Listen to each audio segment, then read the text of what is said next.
thanks for sticking around for the last discussion of the day.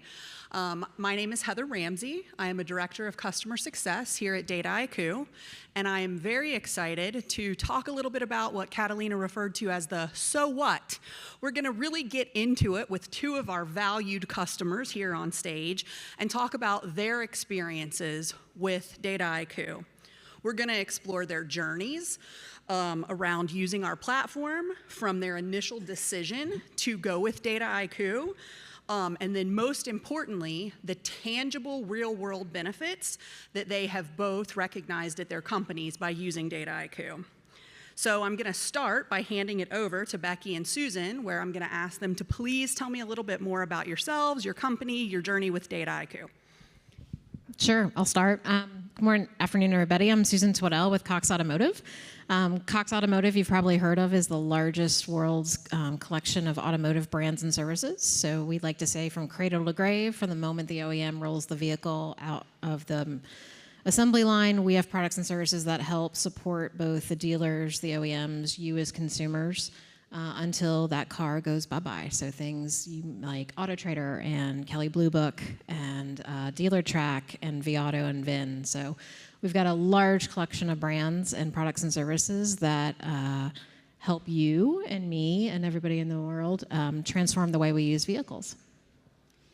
Always learn something about some company or product that I never knew existed when I come to these. I'm Becky Patterson, Director of Healthcare Analytics for Blue Cross Blue Shield of Alabama, one of the independent Blue Cross plans. We've got right at 3 million customers. About half of them live in the state of Alabama and the other half do not, and a few different brands. So when I talk about our customers, we're talking about everybody from the individual with a card holder to large corporations who are making purchasing decisions on behalf of their members. Our team really does everything except operational analytics. So if it falls in the clinical realm, value-based program design, utilization, cost, quality, risk, something anywhere in that realm, it pretty much falls to my team. Awesome. Okay, thank you both. So let's get into some of these questions that I have prepared. So we're seeing in the marketplace that the key aspects of the broader digital transformation that companies have to go through include the pressure to get up and running quickly, to show value, and then being able to understand how to thread that needle between what is feasible and the impact and value to the overall business. So both of you are, I'll say, fairly early on, I guess, with your journey in Dataiku. It's not like it's been a very long time, but not necessarily your overall broader transformation, digital transformation journeys. So if you don't mind, maybe tell me a little bit more about at what point you realized that it made sense to partner with Dataiku, and then how did you present this decision to your executives? What points did you use? How did you address any concerns that they may have had? Yeah, so for us, we had data scientists everywhere in all the brands that we inherited or acquired and things like that. And so with that came every single data science tool that you probably have heard or used before. And it became unwieldy and frankly unscalable as we attempted to try to use the data from across our brands to innovate. It becomes very, very difficult. And so we had to really step back and say, what's going to make it scale? Because operating it isn't going to make it fly. And that's why we chose Dataiku, because it helped us really streamline that aspect. And the value we came in with and said, by doing this, we're going to be able to get to market faster. Everyone gets excited about new models, but a lot of what we see is tweaks to models. We're taking multiple quarters to get through all the way to our consumers' hands. And that was ridiculous because it wasn't our data scientists lacking talent or ideas or ways to change the model. It wasn't our product-facing stuff. It was everything in between. It was a blocker everywhere you turned, whether either an engineering team had to refactor code or if you had to get behind someone else's roadmap. And so we weren't able to deliver that rapid sense of innovation and tweaks upon tweaks upon tweaks that our customers demanded. And so that was the real value gen for us, is that this will stop a lot of the bottlenecks in a very large organization that has a very large number of different groups and silos needing to work together. So if you had a lot of data scientists. I had none. So that was kind of our problem. I'm kidding, but we had one. And so the idea of trying to get data scientists in Alabama, in Birmingham, especially 3 or 4 years ago, it showed the use case, et cetera, was difficult. So we knew from some of our other transformations, we were going to have to upskill people. We were going to have to figure out how to work this as a team sport. So I say all the time, this is a team sport. So that's actually how we kind of went about getting started on looking at this journey. We knew we needed a platform, but we also knew we needed a platform that people from different backgrounds and skill sets could use. The other thing we're really big on is collaboration and transparency. In healthcare especially, pretty risk averse. Huge impact. And so for us, the Dataiku platform, as well as just the culture of this company, was one that allowed for and even encouraged collaboration and encouraged this idea that there's not a one-size-fits-all approach, which is how we kind of went about it. I will say one of the key things that I think we did well was we brought in a couple of other business areas, including our finance area, to the table early, so that they could be part of the evaluation to see what potentially could work for them.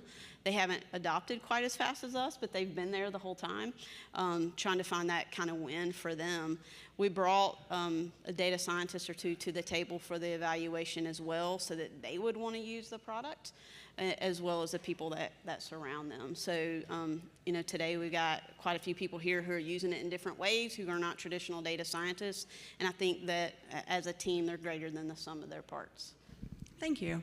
So you mentioned, Becky, about collaboration and working together, and an important part of this digital transformation journey really truly is the change management piece. And we know how difficult that is. I work in customer success. That's one of the things that customer success managers try and help our customers with, is adopting our technology and just being able to go with the flow and learn a new project, learn a new platform. And so could you maybe just share a little bit from your perspective about how this change management process has impacted you both? Yeah, I mean, change is hard, and it's definitely about finding those pocket wins. Find 1 or 2 little wins and start creating momentum around that. And it doesn't have to be in the traditional sense of this is going to be a year-long project. Sometimes it's finding a way to help one thing be easier for the people that you want to use it. For example, we've got a file. That file comes back and forth with us with another vendor on a regular basis. We put a group together and said, y'all have a project, y'all, that's the Alabama in me. You guys have a project that comes together to look at how to make your QA of that particular file easier. That's all we asked you to do. Well, they did that, but then they found a way to set alerts for themselves, and then they found a way to add to that value, et cetera. And so that innovative thinking begets more innovative thinking, and that's how we've been able to kind of slowly kind of walk, but then now we're starting to leap forward in terms of using the tool. Yeah, change management is so critically important, and it's the first thing that gets cut from everyone's budget. I mean, just hands down it is. And I can't speak, I have the privilege of working across data teams, and I don't like data. Like, if I take the HBDI, I'm red and green, and people are like, what the hell are you doing in this team? But it gives me the perspective of asking what sounds like outlandish questions to people. Like, well, how are they going to feel when we strip away and go to only visual recipes? They love coding. Oh, we got to think through that? Yeah, you got to think through that.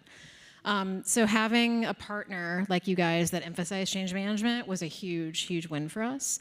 And then we did other things, like I cheated. I stole my product team that focuses on model ops are former data scientists. So it helps a lot with a customer base when you can actually say that your product team has walked the walk and lived and walked in their shoes.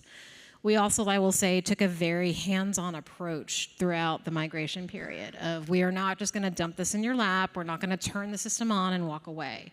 We're going to be with you day in and day out, cheer you on, learn together, and make enhancements for this. And that, I think, had a lot to do for our success.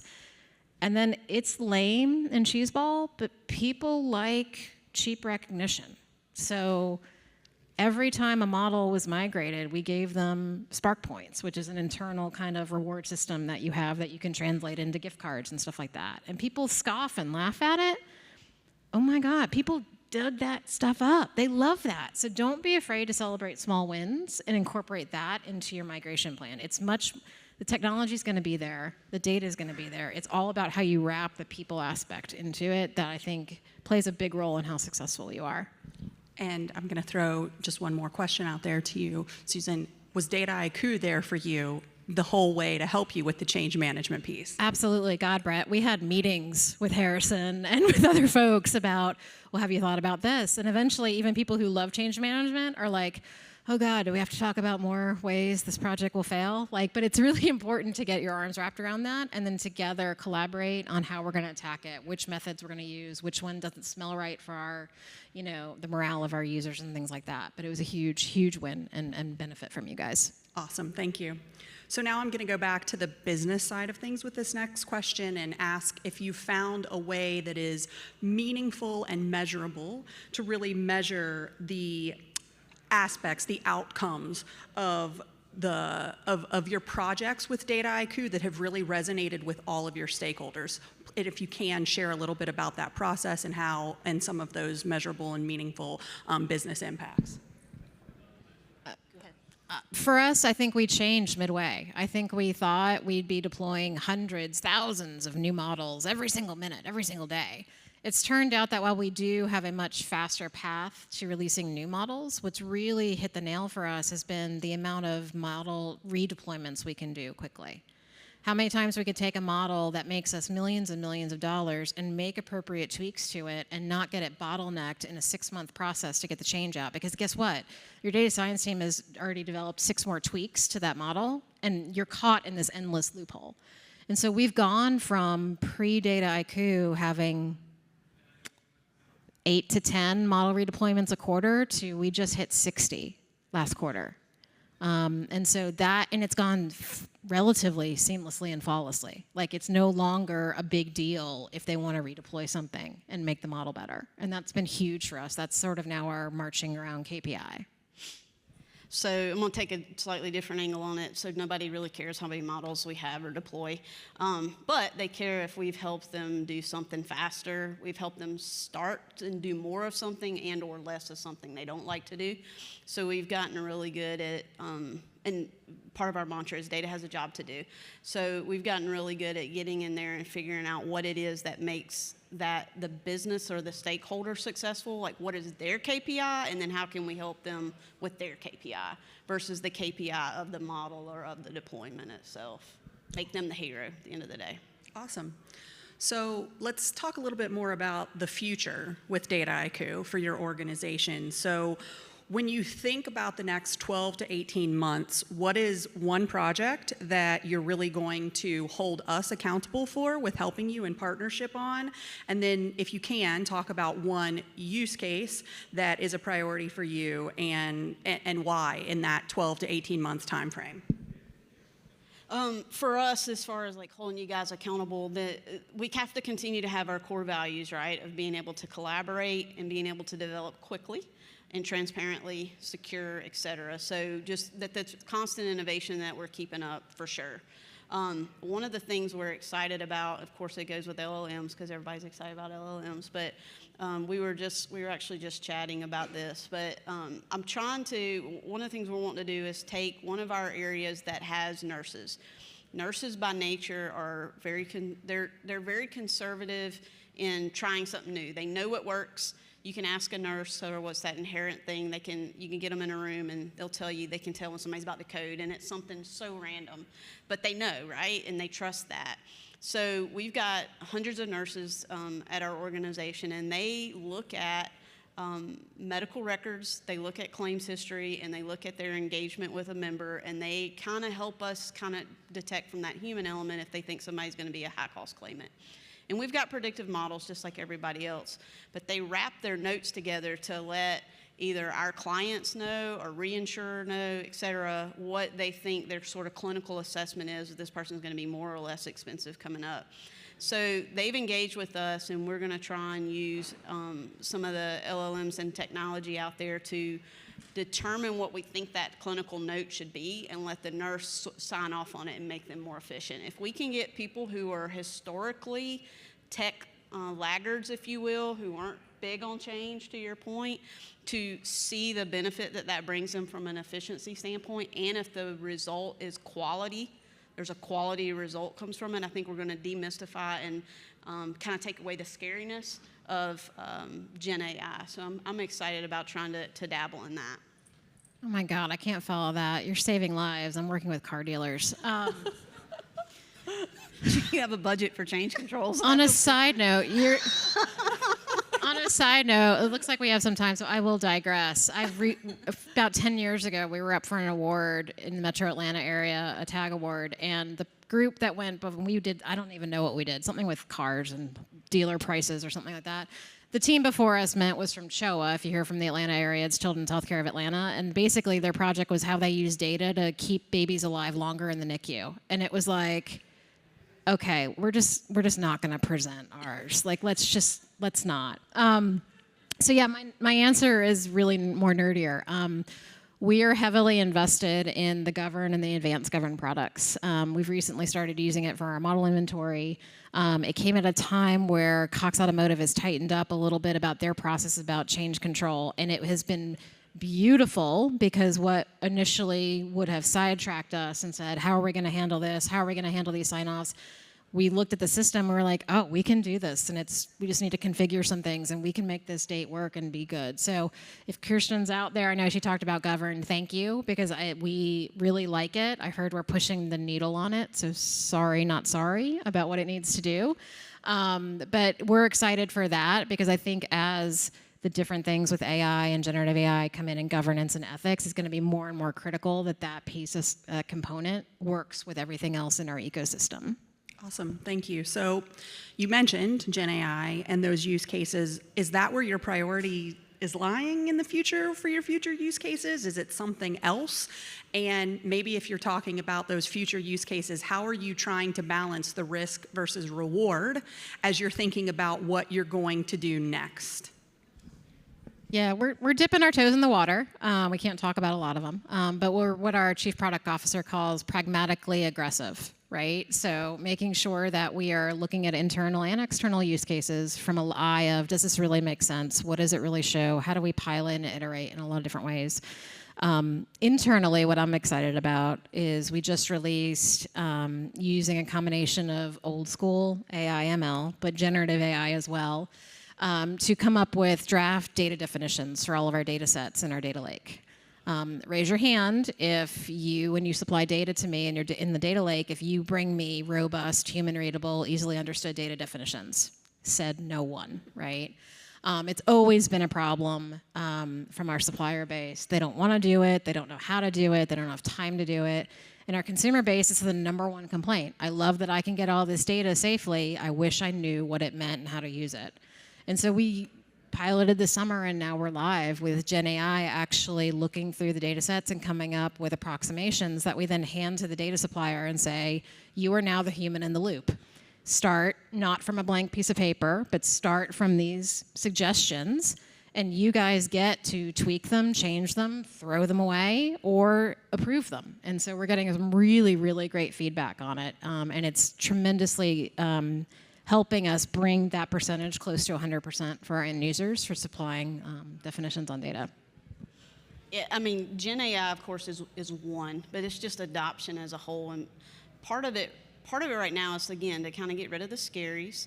I want to be at a place where the people we're supporting are asking us better questions and thinking of this as something that enables them in a different way.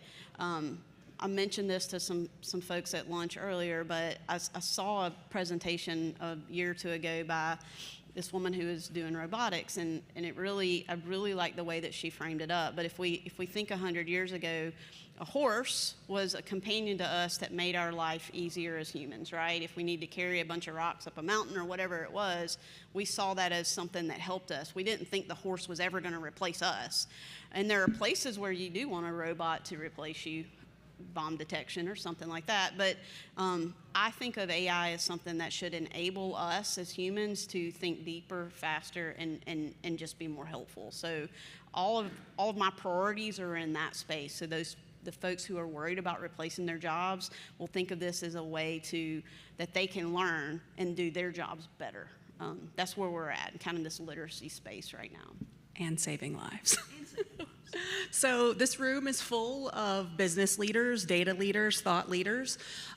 What practical advice would you give to them as they're thinking about their continuing or starting their journeys with Dataiku, specifically around the return on investment and just getting started and making that leap? I mean, for me, I started it and I'll end it with data has a job to do. So if you can find the end use case, the thing that your customer, the thing that the business partner that you're working with, even your tech friends, whoever they are, the thing that makes them excited and feel successful, what is important to them, and tack onto that, you're gonna have a return. That's there for your business. You know what the key metrics are. How can you make that key metric better for your organization? Yeah, I'd say solve a pain point. Find the pain point and solve it, because you develop people who will back you and the momentum builds. Don't do it just because it's cool technology. Solve a real problem. Awesome. Okay, I think that's it for our questions. I will turn it over. We have just a few minutes left if there are any questions from the audience. I know that we are standing between you all and drinks, but we are happy to answer any questions. Becky and Susan are, if you have any. Mostly Susan.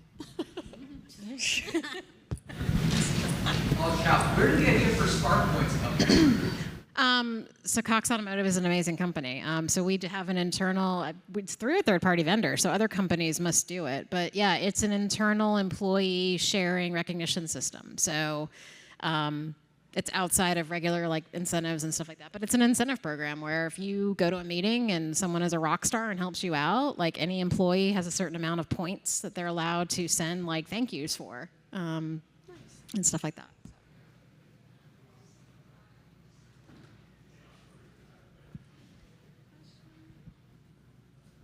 Okay, well, with that, thank you both very, very much.